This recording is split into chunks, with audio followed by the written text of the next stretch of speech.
পাবনা শহরের প্রবেশদ্বার আতাইকুলা ও অনন্তবাজার সড়কের চিত্র এটি। সামান্য বৃষ্টিতেই সড়কে জমেছে হাঁটু পানি, দেখা দিয়েছে জলাবদ্ধতা। পানির মধ্যেই চলাচল করছে বিভিন্ন যানবাহন।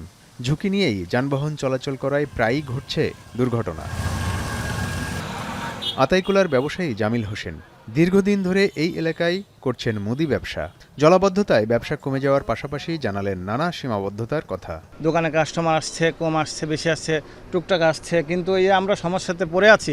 এই সমস্যাটা দেখবে কে? দেখার মতো তো কেউ নেই। পাবনা শহরের প্রত্যেকটি গুরুত্বপূর্ণ রাস্তায় এখন অন্তত না হলেও এই বৃষ্টির পরে আধা হাত পানির নিচে আছে। শহরের বেশিরভাগ সড়কের এমনই বেহাল দশা। অনুন্নত ড্রেনেজ ব্যবস্থার কারণে পানি জমে থাকে দীর্ঘক্ষণ। পথচারী থেকে যানবাহন চালক, বছরের পর বছর দুর্ভোগ পোহাতে হচ্ছে পৌরবাসীর। দ্রুত সড়ক ও ড্রেনেজ সংস্কারের দাবি স্থানীয়দের। এমন ভোগান্তের মধ্যে আসি যে প্রশাসনরা বা কোনো নজর নেই, যদিও নজর দেয় বলে যে খুব শীঘ্রই হবে, কিন্তু হয় না। এই শহরটায় জলাবদ্ধতা অনেক দিন ধরে কোনো সরকারই এটা পূরণ করতে পারেনি। রাস্তাঘাটের দুরবস্থা, পানি নিষ্কাশনের কোনো ব্যবস্থা নাই। আর ইঞ্জিনিয়ারিং যে পরিকল্পনা করে, যতটুকু কাজ করে, এ কাজ জনগণের সুবিধা কোনো কাজে আসে না। পৌর কর্তৃপক্ষ বলছে বর্ষার মৌসুম হওয়ায় সড়ক সংস্কারের কাজে হাত দিতে পারছেন না তারা।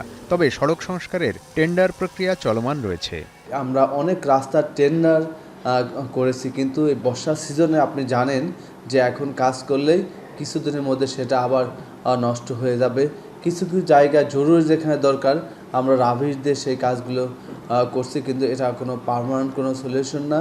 পাবনা পৌরসভার তথ্যমতে পৌর এলাকায় রাস্তা রয়েছে 220 কিলোমিটার আর ড্রেন 200 কিলোমিটার। এখন পাবনা।